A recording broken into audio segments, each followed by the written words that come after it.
और नेपाल के ललितपुर के पीएम ओली के खिलाफ वहां जबरदस्त नारेबाजी हुई। धार्मिक रथ खींचने से रोकने पर भड़के लोग, पुलिस पर हुई जमकर पत्थरबाजी।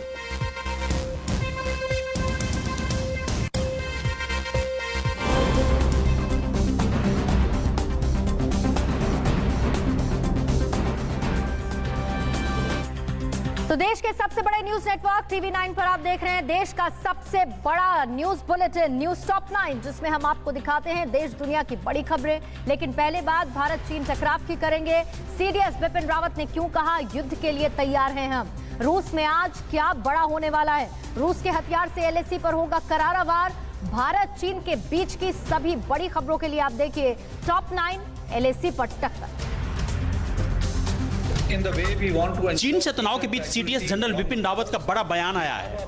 रावत ने कहा कि हमारी सेनाओं को तैयार रहना चाहिए, लेकिन यह भी सच है कि हम चीन की तरफ से आक्रामक हरकत देख रहे हैं और इनसे निपटने में हम सक्षम हैं। हालांकि रावत ने शांति की भी दुहाई दी है।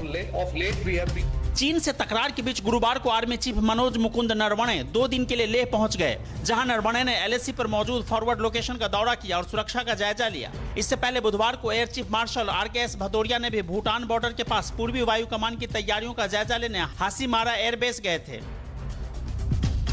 एलएसी पर तनाव को लेकर विदेश मंत्री ने कहा कि पिछले 4 महीने से सीमा पर जो तनाव है वो चीनी सैनिकों की वजह से है, क्योंकि पीएलए ने एलएसी पर यथास्थिति बदलने की कोशिश की है। एस जयशंकर ने कहा कि सीमा पर तनाव को दूर करना जरूरी है, इसके लिए कूटनीति एक जरिया है। बता दें कि 10 सितंबर को रूस में चीन और भारत के विदेश मंत्रियों की मुलाकात हो सकती है। ब्रिगेडियर लेवल की 4 दिनों से चल रही बातचीत गुरुवार को भी बेनतीजा ही खत्म हो गई। दरअसल चीन चाहता है कि भारतीय सैनिक फॉरवर्ड पहाड़ी इलाके को पहले छोड़े, लेकिन भारत सीमा पर मई से पहले की हालात चाहता है। ऐसे में 4 दिन के बातचीत के बावजूद कोई ठोस समाधान नहीं निकल पाया। जल्द ही अगले दौर की बातचीत होगी। रूस में आज एससीओ की मीटिंग में एलएसी के मुद्दे पर रूसी समकक्ष से रक्षा मंत्री राजनाथ सिंह बात करेंगे। सूत्रों की माने तो रूस चीन और भारत के बीच बढ़ते तनाव को खत्म करने में मध्यस्थता की भूमिका निभा सकता है। माना जा रहा है कि रूस दोनों देशों के रक्षा मंत्री से मिलकर युद्ध के हालात को टालने की कोशिश करेंगे। इस बीच चीन ने रूस में रक्षा मंत्री राजनाथ सिंह से अपने रक्षा मंत्री के साथ द्विपक्षीय बातचीत की पेशकश की है। हालांकि भारत ये पहले ही साफ कर चुका है कि रूस में एससीओ की मीटिंग के दौरान भारत और चीन के रक्षा मंत्रियों के बीच किसी तरह की द्विपक्षीय वार्ता नहीं होगी। बता दें कि रूस में रक्षा मंत्री के दौरे का आज आखिरी दिन है। रूस गए रक्षा मंत्री राजनाथ सिंह ने हथियारों की डील मामले में बड़ी सफलता हासिल कर ली है। गुरुवार को भारत और रूस ने एडवांस्ड AK-47-203 राइफलों की डील फाइनल कर ली। इसमें खास बात यह है कि पुराने मॉडल से उलट ये राइफल हिमालय जैसे ऊंचे इलाकों के लिए बेहतर है। एलएसी पर तनाव और हाल में हुई सैन्य झड़पों को देखते हुए ये डील अहम मानी जा रही है। एलएसी पर तनाव बढ़ता देख चीन को लगने लगा है कि भारत कभी भी हमला कर सकता है। ऐसे में पीएलए ने युद्ध के हालात से निपटने की तैयारियां शुरू कर दी है। सूत्रों की माने तो तिब्बत से सटी सीमा पर 6 किलोमीटर के अंदर पीएलए ने एंटी टैंक माइंस बिछाने शुरू कर दिए, क्योंकि एलएसी पर तैनात भारत के भीष्म टैंक से चीन खौफजदा है। चीन ने एलएसी में पूर्वी लद्दाख के पास 5 मिलिशिया स्क्वाड को तैनात किया है। मिलिशिया मूल रूप से चीनी पीपुल्स लिबरेशन आर्मी का एक आरक्षित बल है। ये युद्ध की स्थितियों में तैनात रहते हैं और पीएलए को सैन्य अभियानों में मदद करते हैं। इसमें पर्वतारोही, बॉक्सर्स, स्थानीय फाइट क्लब के सदस्य और अन्य लोग होते हैं। पड़ोसी पाकिस्तान को भारत की बड़ी चेतावनी क्या है। सैटेलाइट इमेज ने खोली ड्रैगन की पोल। कैसे पाकिस्तान के साजिशों के सपने चकनाचूर हुए। टॉप 9 चीन पाक साजिश में देखिए। चीनी सरकार के मुखपत्र ग्लोबल टाइम्स ने गीदड़ भभकी दी है। अखबार ने लिखा कि भारत के लिए ऊंचाई पर बड़ी संख्या में सैनिकों की तैनाती करना काफी खर्चीला होगा। हथियारों और सामान की आपूर्ति से भारत की आर्थिक स्थिति पर भी बुरा असर पड़ेगा। सर्दी में यह खर्च और ज्यादा बढ़ जाएगा। अखबार ने लिखा कि सैन्य आपूर्ति की भारी भरकम लागत को देखते हुए इस तरह का आक्रामक रुख दिखाना बेकार है। चीन से सीमा विवाद के बीच भारतीय सुरक्षा बलों के लिए सर्दियों में पहाड़ों पर तैनाती के लिए सक्षम तकनीक विकसित कर ली गई है। रक्षा अनुसंधान एवं विकास संगठन DRDO के अध्यक्ष GS रेड्डी ने कहा कि हमारी तैयारी पूरी है। दुर्गम पहाड़ी इलाकों में बर्फबारी और बर्फीले तूफान जैसी समस्या से निपटने के लिए सेना तकनीक और साजो सामान से पूरी तरह लैस है। एलएसी पर भारतीय सैनिकों से झड़प में मारे गए चीनी सैनिकों के नए आंकड़ों का खुलासा हुआ है। पीएलए के पश्चिम थिएटर नंबर 76 ग्रुप आर्मी की तरफ से जारी एक डॉक्यूमेंट में चीन के 78 सैनिकों के मारे जाने की बात कही गई है। इस डॉक्यूमेंट पर 258 सिंथेटिक ब्रिगेड के कमांडर सुन शियाचुन के हस्ताक्षर और 1 सितंबर की तारीख है। CDS बिपिन रावत ने पाकिस्तान को चेतावनी दी है। रावत ने कहा कि चीन के साथ तनातनी के माहौल का फायदा उठाकर अगर पाकिस्तान ने कोई हरकत की तो उसे बहुत भारी नुकसान उठाना पड़ेगा। पाकिस्तान की किसी भी हरकत का जवाब देने की पूरी तैयारी है। चीन अपने सैन्य अभ्यास का वीडियो जारी कर भारत पर मनोवैज्ञानिक दबाव बनाने का काम कर रहा है। वीडियो में चाइनीज एयरफोर्स का Y-20 विमान युद्ध का साजो सामान लेकर आसमान में उड़ता नजर आ रहा है। वहीं PLA के जवान जमीन से आसमान में टैंक और तोपों से टारगेट पर बमबार्डिंग करते दिख रहे हैं। LAC पर चीन की जासूसी की पोल खोलती ये तस्वीर 2 और 3 सितंबर की है, जिसमें भारतीय वायुसेना की उड़ानों पर नजर रखने के लिए चीन ने सीमा पर अपने जासूसी प्लेन लगा रखा है। ये सैटेलाइट तस्वीरें चीन के 2 एयरक्राफ्ट कैरियर की पोजीशन बता रहे हैं। भारत से युद्ध की आशंका के बीच जिनपिंग ने अपना पाकिस्तान दौरा फिलहाल रद्द कर दिया है। इस साल जिनपिंग पाकिस्तान जाने वाले थे। जिनपिंग के पाक दौरे के दौरान CPEC के बहाने हिमालयन कॉरिडोर का ऐलान होने वाला था। पाकिस्तान में जिनपिंग के दौरे की बड़ी तैयारियां भी हो रही थी, लेकिन सब धरा का धरा रह गया। जिनपिंग के दौरे की नई तारीख तय होगी। सऊदी अरब के पैसे पर पलने वाले पाकिस्तान को करारा झटका लगा है। सऊदी अरब अब अपनी चेकबुक डिप्लोमेसी से किनारा करने जा रहा है। सऊदी अरब से खैरात मिलना बंद होने पर पाकिस्तान की हालत खराब है। ऐसे में इमरान अब जिनपिंग के सहारे जीने की जुगत लगा रहे हैं। दरअसल कश्मीर पर पाकिस्तान और कुरैशी के रुख से सऊदी प्रिंस खफा हैं। इतना ही नहीं, सऊदी के बाद रूस ने भी पाकिस्तान को बीच मझधार में छोड़ने का फैसला किया है। राजनाथ सिंह के आग्रह को स्वीकार करते हुए गुरुवार को रूस के रक्षा मंत्री ने कहा कि रूस अब पाकिस्तान को हथियारों की सप्लाई नहीं करेगा। भारत के हित में लिए गए रूस के इस फैसले से इमरान की नींद उड़ी हुई है। चीन के साथ तनाव के बीच में बंगाल की खाड़ी में भारत और रूस की सेना संयुक्त अभ्यास में ताकत दिखाएगी। समंदर में अमेरिका से टक्कर लेने के लिए चीन ने अपने युद्धपोत को किस नए हथियार से लैस किया और क्या चीन ताइवान के खिलाफ समंदर में आज कुछ बड़ा करने वाला है? दुनिया से जुड़ी हुई बड़ी खबरें आपको दिखाते हैं टॉप 9 ग्लोबल में। दुनिया भर में कोरोना संकट और चीन के साथ तनाव के बीच आज ब्रिक्स देशों की बैठक होगी। वीडियो कॉन्फ्रेंसिंग के जरिए होने वाली बैठक में चीन के विदेश मंत्री भी शामिल होंगे। ब्रिक्स में चीन के अलावा ब्राजील, रूस, भारत और दक्षिण अफ्रीका भी सदस्य हैं। बैठक की मेजबानी रूस के विदेश मंत्री करेंगे। चीन के साथ भारत और दुनिया की महाशक्ति अमेरिका के साथ बढ़ते तनाव के बीच आज और कल बंगाल की खाड़ी में भारत और रूस की सेना संयुक्त सैन्य अभ्यास करेगी। इस युद्धाभ्यास के दौरान जमीन और हवा में लक्ष्य को भेदने की अपनी ताकत आजमाया जाएगा। चीनी नौसेना की गतिविधियों को देखते हुए भारतीय नौसेना ने भी हिंद महासागर में अपनी उपस्थिति दर्ज करानी शुरू कर दी है। चाइनीज रक्षा विभाग की एक रिपोर्ट के मुताबिक चीन अपने नए क्रूजर पर एंटीशिप बैलिस्टिक मिसाइल लगा सकती है। अपनी भारी मारक क्षमता के कारण यह हथियार एयरक्राफ्ट कैरियर किलर है। यह पहली बार होगा जब किसी नौसेना ने युद्धपोत पर इस तरह के हथियारों को रखा है। ऐसे में चीनी नौसेना के क्रूजर दुनिया के सबसे भारी हथियारबंद लड़ाकू विमान होंगे। ताइवान के नजदीक समंदर में चीन आज कुछ बड़ा करने वाला है। पिछले हफ्ते शुक्रवार को चीन ने कहा था कि 4 सितंबर तक उत्तरी येलो सी में ताइवान के नजदीक PLA एक बड़ा सैन्य अभियान करने वाला है। इस चेतावनी की आखिरी तारीख आज है। ऐसे में माना जा रहा है कि ताइवान को उकसाने वाला चीन का यह कदम दोनों देशों के बीच युद्ध की आहट है। जिनपिंग आज चाइना अंतर्राष्ट्रीय मेला को संबोधित करेंगे। इस मेले का आयोजन चीन के वाणिज्य मंत्रालय की तरफ से किया गया है। बीजिंग में हो रहे इस आयोजन में जिनपिंग LAC पर तनाव को लेकर कोई बड़ा ऐलान कर सकते हैं। जिनपिंग के इस संबोधन पर आज भारत समेत पूरी दुनिया की निगाह है। LAC पर तनाव को दूर करने में अमेरिकी हस्तक्षेप की पेशकश के बीच चीन ने कहा है कि दोनों देश सीमा विवाद को सुलझा सकते हैं। चीन ने कहा कि भारत से जारी विवाद को खत्म करने के लिए अमेरिका की जरूरत नहीं है। बीजिंग और दिल्ली में विवादों को हल करने की क्षमता है। इससे पहले ट्रंप ने मध्यस्थता की पेशकश की थी।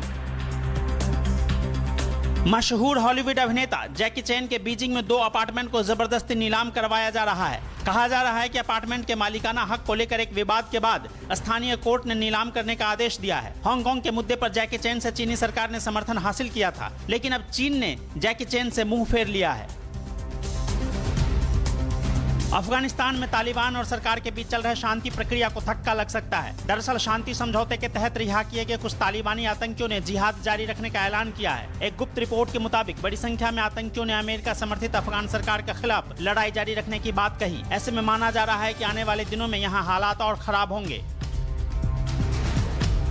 पाकिस्तान के कराची में सेल के ऑयल टर्मिनल की सप्लाई लाइन में आग लग गई। आग लगने से 2 कर्मचारियों की मौत हो गई। आग बुझाने के लिए घंटों तक फायर ब्रिगेड की कई गाड़ियां लगी रही। आग लगने की वजह से पाकिस्तान के दूसरे हिस्सों में पेट्रो ऑयल की सप्लाई को फिलहाल रोक दिया गया है। प्रधानमंत्री मोदी ने दुनिया को चीन से सावधान रहने के लिए क्यों कहा? क्या है 1000 साल वाला राम मंदिर का प्लान? नीट JEE को लेकर सुप्रीम कोर्ट का बड़ा फैसला आज, और कहां पर डिप्टी सीएम के रिश्तेदार को बदमाशों ने लूटा। देश की सभी बड़ी खबरों के लिए देखिए टॉप 9 ड्राफ्ट। कोरोना महामारी को लेकर पीएम मोदी ने चीन पर निशाना साधते हुए कहा कि कोरोना महामारी से साबित हो गया है कि ग्लोबल सप्लाई चेन लागत पर नहीं बल्कि भरोसे पर आधारित होनी चाहिए। पीएम मोदी ने USISPF की तीसरी सालाना बैठक को संबोधित करते हुए विश्व को चीन से आगाह किया कि उसने संकट के समय प्रभावित देशों को कोरोना से बचाव के लिए घटिया सामानों की सप्लाई की। 14 सितंबर से शुरू हो रहे संसद के मॉनसून सत्र में अब प्रश्नकाल भी रहेगा। प्रश्नकाल सिर्फ आधे घंटे का होगा और सिर्फ अतारांकित सवाल को ही लिया जाएगा। अतारांकित सवाल का मौखिक जवाब न देकर लिखित जवाब दिया जाता है। इससे पहले दैनिक कार्यवाही में प्रश्नकाल शामिल नहीं था, जिस पर विपक्ष ने सरकार पर लोकतंत्र का गला घोटने का आरोप लगाया था। नीट JEE की परीक्षा टालने की मांग को लेकर सुप्रीम कोर्ट आज पुनर्विचार याचिका पर सुनवाई करेगा। 6 गैर बीजेपी शासित राज्यों के मंत्रियों ने पुनर्विचार याचिका दाखिल की है। 8 राज्यों के शिक्षा मंत्रियों ने सुप्रीम कोर्ट से 17 अगस्त को दिए फैसले पर पुनर्विचार करने को कहा है, जिसमें नीट JEE परीक्षा टालने से मना कर दिया था। अयोध्या विकास प्राधिकरण ने राम मंदिर का नक्शा श्री राम जन्मभूमि ट्रस्ट को सौंप दिया है। ट्रस्ट के महासचिव चंपत राय ने बताया कि राम मंदिर की आयु 1000 साल तक करने के लिए 1200 पिलर जमीन के 100 फीट अंदर तक जाएंगे। राम मंदिर में इस्तेमाल होने वाली सामग्री IIT चेन्नई की देखरेख में तय होगी। लखनऊ में सुरक्षा का आलम यह है कि डिप्टी सीएम के रिश्तेदार से भी बदमाश मोबाइल छीनकर फरार हो गए। डिप्टी सीएम दिनेश शर्मा के रिश्तेदार नेवी अधिकारी योगेंद्र शर्मा से बाइक सवार बदमाशों ने कठौता झील इलाके से मोबाइल छीन लिया। पुलिस ने योगेंद्र शर्मा की शिकायत पर बदमाशों के खिलाफ केस दर्ज करके तलाश शुरू कर दी है। सिखों के तीर्थ स्थल हेमकुंड साहिब के कपाट आज से श्रद्धालुओं के लिए खुल जाएंगे। कपाट खोलने के लिए गुरुद्वारा प्रबंधक कमेटी ने पंच प्यारों के साथ श्रद्धालुओं के पहले जत्थे को कल ही हेमकुंड साहिब के लिए रवाना कर दिया था। कोरोना महामारी की वजह से हर दिन सिर्फ 100 श्रद्धालु ही हेमकुंड साहिब जा सकेंगे। देश में बीते 24 घंटे में रिकॉर्ड 84,156 कोरोना के नए मामले सामने आए हैं, जो पूरी दुनिया में एक दिन में सबसे ज्यादा नए केस हैं। अगले 2 से 3 दिन में ब्राजील से ज्यादा केस भारत में होंगे। पिछले एक दिन में करीब 1100 लोगों की मौत हो गई। 39,33,000 में से करीब 8.5 लाख एक्टिव केस हैं। राहत की बात यह है कि भारत में 10 लाख की आबादी पर मौत का आंकड़ा दुनिया में सबसे कम है। नेपाल में कानून व्यवस्था पूरी तरह से बिगड़ गया है। उसकी वानगी देखने को मिली ललितपुर में, जहां पब्लिक ने पुलिस को दौड़ा कर पीटा। मच्छेंद्र नाथ का रथ खींचने के दौरान पुलिस और पब्लिक में जमकर बचाव हुआ। पुलिस ने भीड़ को हटाने के लिए आंसू गैस के गोले दागे, लेकिन तब तक भीड़ ने पुलिस की सैकड़ों गाड़ियां क्षतिग्रस्त कर दी थी। भारत ने नेपाल से रक्सौल काठमांडू रेल लाइन के सर्वे के लिए परमिशन मांगी है। भारत और नेपाल के बीच इस रेल लाइन के लिए काठमांडू में हुए चौथे बिम्स्टेक समिट के दौरान समझौता हुआ था। इस रेल लाइन की लंबाई 136 किलोमीटर है, जिसमें 42 किलोमीटर रेल ट्रैक टनल से होकर गुजरेगा। रिया चक्रवर्ती ड्रग केस में गिरफ्तार होने वाली हैं। ड्रग केस की जांच कर रही नार्कोटिक्स कंट्रोल ब्यूरो की टीम अब से थोड़ी देर पहले मुंबई में रिया चक्रवर्ती के घर पहुंची है। सैमुअल मिरांडा के घर भी एनसीबी की टीम छापेमारी कर रही है। ड्रग पेडलर की गिरफ्तारी के बाद रिया के भाई शोभिक का नाम आ चुका है। बॉलीवुड की सबसे बड़ी मौत मिस्ट्री से जुड़ी सभी बड़ी खबरें आपको दिखाते हैं टॉप 9 सुशांत मौत मिस्ट्री में। सुशांत केस की जांच कर रही सीबीआई जल्द रिया चक्रवर्ती को गिरफ्तार कर सकती है। सूत्रों के मुताबिक जांच में पता चला है कि सुशांत की हालत रिया से मिलने के कुछ दिन बाद से ही खराब होनी शुरू हो गई थी। रिया समेत पूरा परिवार ड्रग्स लेता था। सुशांत के संपर्क में आने के बाद रिया ने सुशांत की डिप्रेशन की बीमारी का इलाज बड यानी कि गांजा बताकर उसको नशे का आदी बना दिया। सूत्रों के मुताबिक अब तक की जांच में सीबीआई को सुशांत केस में हत्या की जगह सुसाइड का मामला ही लग रहा है। रिया पर सीबीआई सुशांत को सुसाइड के लिए मजबूर करने के नजरिए से जांच कर रही है। 8 जून को दिशा सालियान की मौत से भी सुशांत काफी परेशान था। सीबीआई को सुशांत के अकाउंट से रिया का अकाउंट में पैसे ट्रांसफर करने के भी सबूत नहीं मिले। सीबीआई सुशांत की बीमारी को लेकर लगाए जा रहे आरोपों की भी जांच में जुटी है। गुरुवार को सीबीआई ने सुशांत की थेरेपिस्ट और मनोवैज्ञानिक सुजैन वॉकर से पूछताछ की। इसके अलावा सीबीआई ने रेहान नाम के मनोवैज्ञानिक डॉक्टर से भी पूछताछ की। वॉकर मुंबई पुलिस को दिए गए बयान में बता चुकी हैं कि सुशांत बाइपोलर डिसऑर्डर से ग्रस्त हैं और कई बार उनका डिप्रेशन बढ़ भी जाता था। रिया शोभिक के बीच ड्रग्स चैट के नए खुलासे के बाद ड्रग्स केस में भी भाई बहनों पर शिकंजा कसता जा रहा है। सुशांत केस में मनी लॉन्ड्रिंग की जांच कर रही ईडी ने आज फिर रिया चक्रवर्ती के भाई शोभिक चक्रवर्ती को पूछताछ के लिए बुलाया है। गुरुवार को भी शोभिक से ईडी ने लंबी पूछताछ की। ईडी की जांच में ही रिया शोभिक के ड्रग्स केस का खुलासा हुआ था। क्या रिया चक्रवर्ती अपने भाई शौविक के जरिए सुशांत के लिए ड्रग्स मंगवाती थी? रिया और शौविक के बीच ड्रग्स को लेकर नए व्हाट्सएप चैट में रिया किसी शख्स के बारे में बता रही हैं कि वो दिन में 4 बार ड्रग्स भरकर सिगरेट पीता है। नए खुलासे के बाद ड्रग्स केस की जांच की जा रही है। एनसीबी ने शौविक को पूछताछ के लिए समन भेजा है। मुंबई से गिरफ्तार 2 ड्रग पेडलर भी शौविक का नाम ले चुके हैं।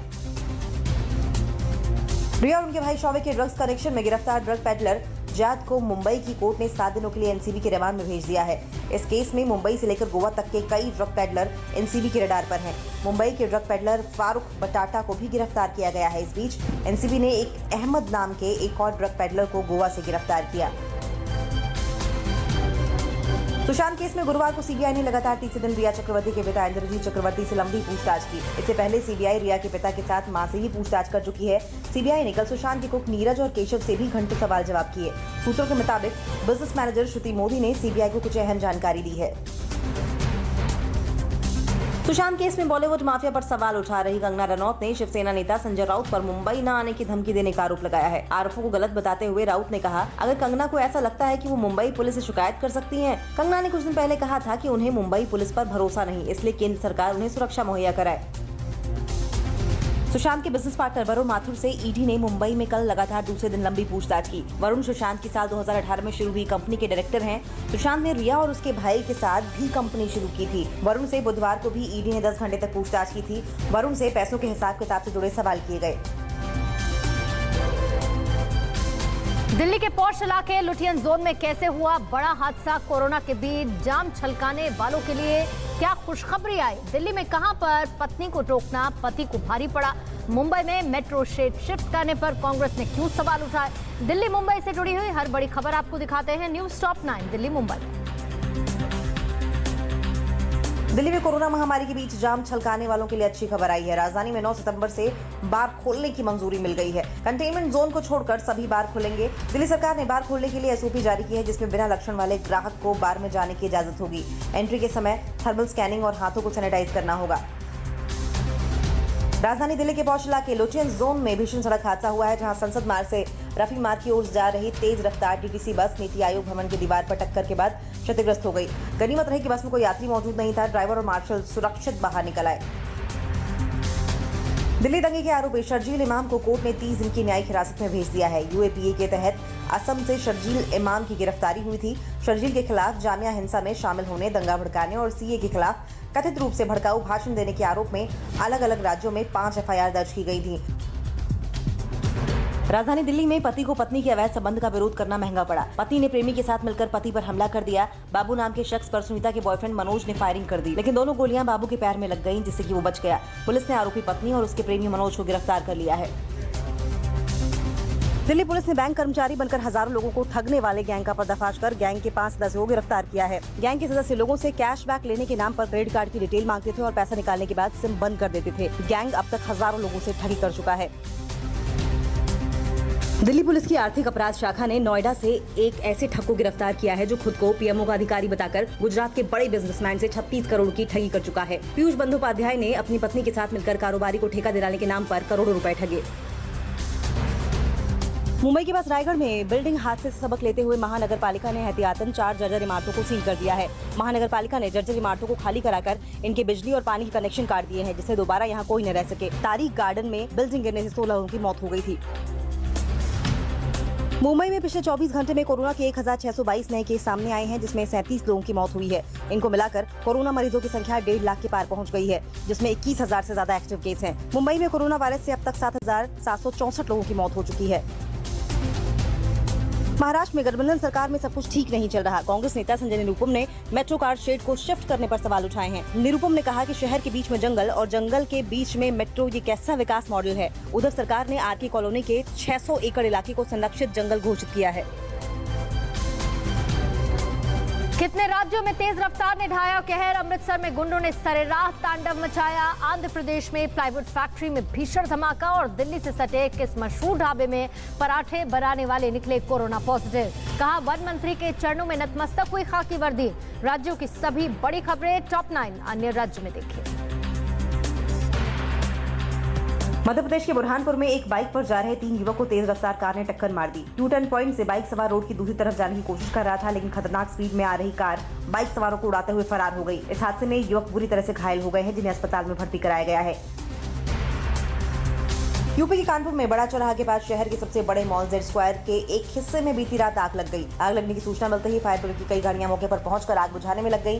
करीब 2 घंटे की मशक्कत के बाद आग पर काबू पाया गया। आग में लाखों का सामान जलकर खाक हो गया है। आग लगने की वजह का फिलहाल पता नहीं चल पाया। पश्चिम बंगाल के मिदनापुर में भीषण सड़क हादसे के बाद डंपर में आग लग गई। डंपर की टक्कर से एक बाइक सवार की मौत हो गई, जबकि दूसरा गंभीर रूप से घायल हो गया। घटना की जानकारी मिलते ही फायर ब्रिगेड की गाड़ी ने मौके पर पहुंचकर डंपर में लगी आग को बुझाया। इस हादसे की वजह से घंटों तक ट्रैफिक जाम रहा। पंजाब के अमृतसर के तरन तारण रोड पर एक जिम में गुंडों ने जमकर उत्पात मचाया। हथियारों के साथ जिम में गुंडों ने तोड़फोड़ की और जिम मालिक की पिटाई की। पूरी वारदात सीसीटीवी में कैद हो गई है। जिम मालिक के साथ जिम करने वाले कुछ युवकों की बहस के बाद युवक ने अपने साथियों को बुलाकर तोड़फोड़ और मारपीट की। आंध्र प्रदेश के गन्नावरम इलाके के प्लाईवुड की फैक्ट्री में अचानक जबरदस्त धमाका हो गया। इस धमाके में फैक्ट्री में ड्रम्स खरीदने आए पिता पुत्र की मौत हो गई। धमाके में फैक्ट्री के छत का हिस्सा उड़ गया। धमाका इतना बड़ा था कि पिता पुत्र हवा में 50 फीट ऊंचाई में उड़कर नीचे गिरे। धमाका कैसे और क्यों हुआ, इसकी जांच की जा रही है।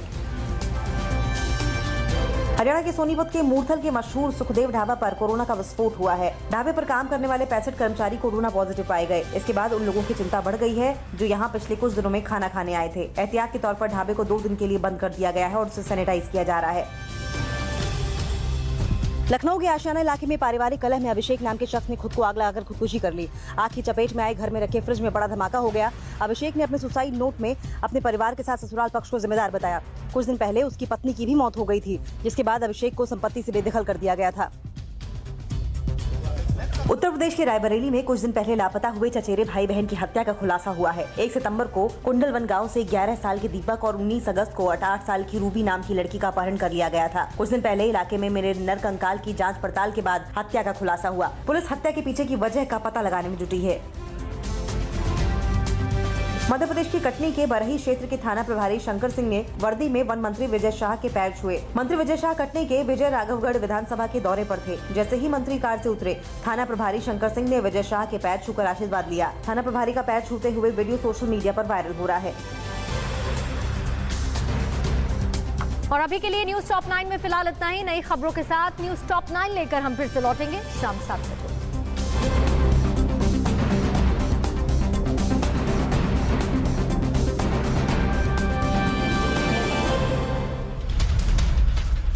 और इस वक्त की एक बड़ी खबर आपको बता दें, बारामूला में जहां आतंकियों से इस वक्त सुरक्षा बलों की जबरदस्त मुठभेड़ चल रही है।